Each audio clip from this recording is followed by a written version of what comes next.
Okay, it's Tuesday, the 29th. Today we have an assessment over The Perks of Being a Wallflower by Stephen Chbosky. And let's kind of review over that assessment now and kind of talk about what the specifics are to the assessment and keys to you being successful on it. So when you take the assessment, you'll go online and you'll go to Easy Test Maker. Well, you'll go to my home page and then click on the smiley face. That'll get you to where you need to be. And then it's called The Perks of Being a Wallflower. Alright, so they're essay questions, and there's 5 of them. You choose 2 to write on. Each one is worthy of 2 paragraphs each. Okay, so each question should have 2 paragraphs, and in those paragraphs you need to have examples from the story. You need to have some book examples anyway, some personal experience or ideas to back up what your point of view is. So let's look at the first question. Just say yeah. Most adult literature shows off its coming of age chops. The Perks doesn't let us down in that department. So some of the things that it has is the use of alcohol and drugs to cope with stress in growing up, a young kid trying to find themselves, distant parents, or a non-parent adult mentor to look up to, someone that they can talk to who's not family oriented, drama, naturally, and then we mentioned more drama, and then issues of sexuality and depressive thoughts. Well, there's a lot of this packed into this book. And of course there's probably a million other things too that go on this book that we didn't even put on this, but while he may not be completely coming of age during the course of the novel, and these are your thoughts of course, he's certainly on his way. And so basically let's look at this. You've noticed that the Perks of Being a Wallflower is composed entirely of letters. This is a story or a novel based on letters only. And if you didn't, then I don't know where you were at. But the fancy term for epistolary novel, epistolary means letter. So that's basically what we're talking about, is the composition of letters. And skipping some of that stuff, here's the thing. Charlie says that letters are better than a diary because there's a communion and a diary can be found. Normally this is true, but both statements are false here, as his addressee never responds back, so there's no communion. Communion's between 2 individuals. Okay, so we know that he's writing to somebody, but he never gets any feedback. He never gets any response. And you know, as far as this goes, his letters were found, his secrets are out, we've read them. So who is this anonymous recipient? And the person who doesn't try to sleep with people even though they could have, sounded like such a good person. Or maybe the bigger question is, does it really matter? So there's your question to write on. So this particular question itself really is the biggest question that critics have asked as this story has been written. And they can narrow it down to some possibilities, although every possibility that you could probably narrow down, you could probably give an example of why that's not the answer. For instance, you could say that perhaps the letters were really to Charlie, and that you know, he imagined this person as maybe somebody he wants to be or could be or whatever, and that's who he's writing to. Some people say that it could have been his aunt that he was writing to. Others say that it could have been Michael, who had died and committed suicide. And then others could say that there's a reference to a girl in the story that he saw in the hallway that he had made mention of seeing, or sounded like a good person, by seeing her and hearing about her, and it could have been that he was writing those letters to her. Now, if you don't know who that is, then you missed that part and you can't possibly answer the question. But we're trying to look at that idea of, well, if it was him, what would make us think that possibly these letters were to him? And then if it was his aunt, same thing. So we're not trying to show that it was not. So that's what I want you to stay focused on, is who could it have been to? Now, you may have a totally different idea in mind. Maybe it was a fictitious person that doesn't exist, like Santa Claus. I don't know. But the thing is that when you're writing or answering this question, I want you to come up with some ideas and thoughts in the book and your own personal thoughts of reading it that might dictate who you think it is and why, not why they're not. Okay? Next, what's up with the title? Perks of being a wallflower might come with a question mark at the end because Patrick describes Charlie's wallflower nature at the end of part 1. You see things, you keep quiet about them, and you understand. This is a virtue according to the Scooby Gang because they all raise them, in their drinks, and the whole group says, "To Charlie."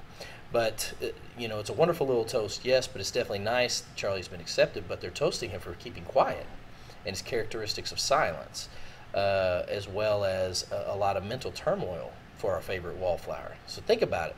When he sees a boy force his girlfriend to perform sex acts on him, Charlie keeps quiet. When Patrick starts kissing him, even though he isn't gay, Charlie keeps quiet.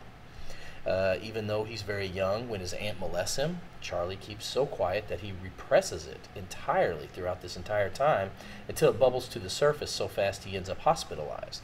So we have a hard time assuming or concluding, including hospitalization in our list of perks. At least I wouldn't. So what are the perks of being a wallflower really, is what we're asking.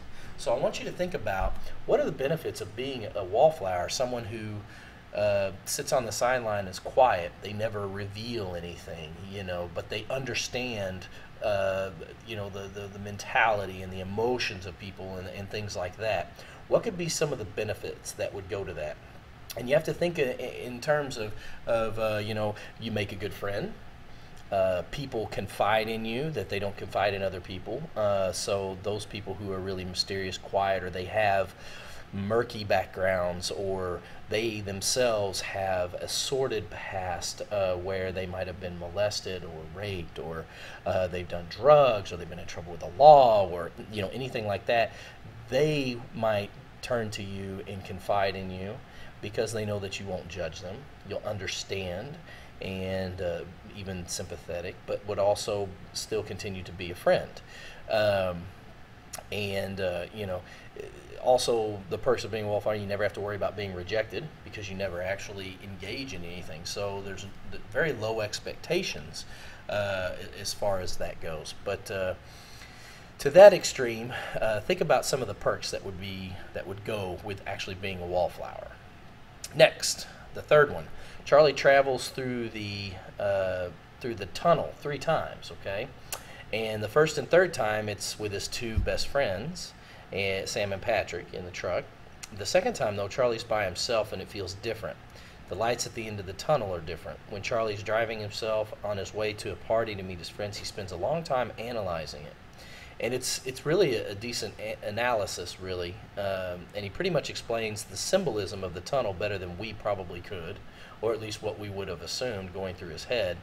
But Charlie, he takes all the magic and mystery out of it. He overanalyzes so much stuff in this story, which is something that he does as a wallflower. And when Charlie passes through that same tunnel with Sam and Patrick, it adds a little bit more to the mystique of what it would have been had it just been them. So when you look at when he's in the moment, okay, not just on the sidelines watching and analyzing, it was about him standing up in the tunnel with wind over his face, not caring if he saw downtown, not even thinking about it because he was standing in the tunnel and he was really there, and that was enough to make him feel infinite, forever. Remember what infinite is. Infinite means an expanse that goes on forever. There's no end in sight. You are everything and you are nothing. So tunnels can mean a bunch of different things, but one thing's for sure, they're a passage. A passage to what is the question. So, do they represent Charlie's passage from adolescence to adulthood, from wallflower to active teenager, from loner to loyal friend? Or hey, maybe all of the above and then some. So the question is, what do they represent? I want you to talk about what those tunnels can mean, symbolically, in the representation of Charlie. And what if you're saying, he's going from adolescence to adulthood, what are the things each time he goes through the tunnel? He's at different stages of his life. The first one is when he very first went to the party. It was his first introduction into high school life and acceptance. Second time, not so much. And the third time, he'd gone through the blender, been through his freshman year, and now he was in the final stages of actually moving on and maybe moving to that next level in his life. So choose some of those things and discuss those. Next one, Charlie has quite a few opportunities, to dance in the homecoming dance, the Sadie Hawkins dance, the post-graduation dance, to name a few.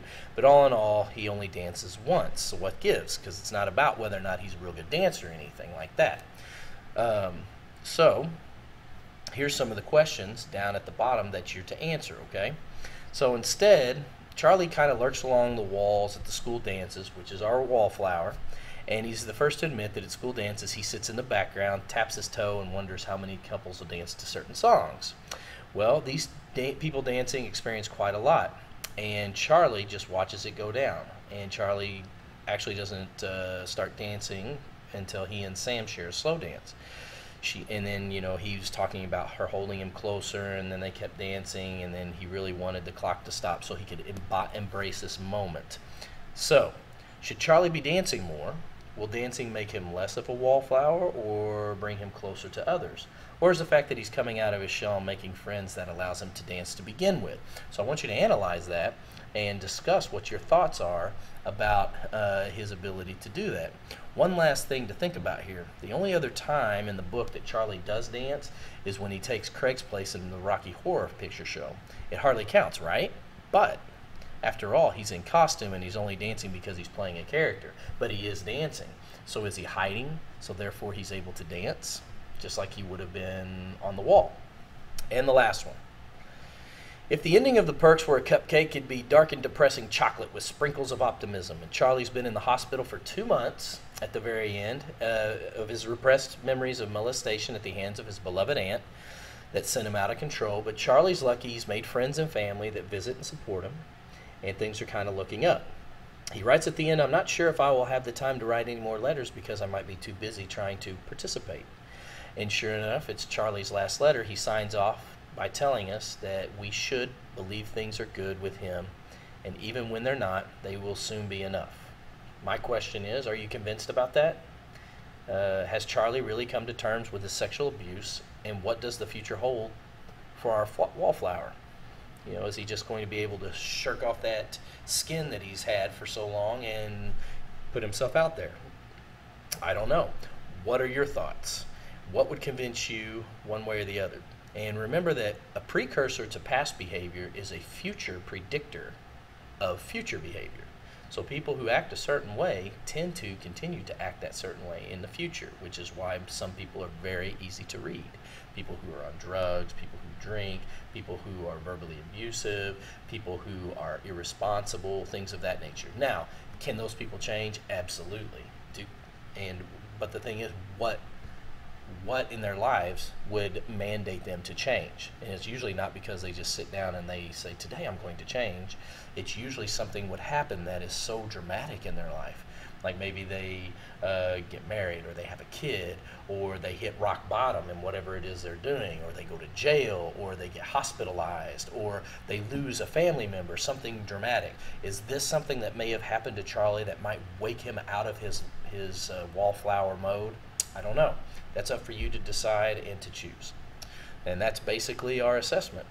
Just make sure that you write 2 good strong paragraphs for each one. Each paragraph is worth 25 points each. It's like almost 5 points a sentence. When you're doing the chunking format for each sentence, you should be able to put that in there. Remember to answer the prompt, give some examples, explain the examples, and give your point of view. That's your minimum 5 sentences for a paragraph, and it will help you stay focused, okay? And you need 2 for each question. All right, good luck.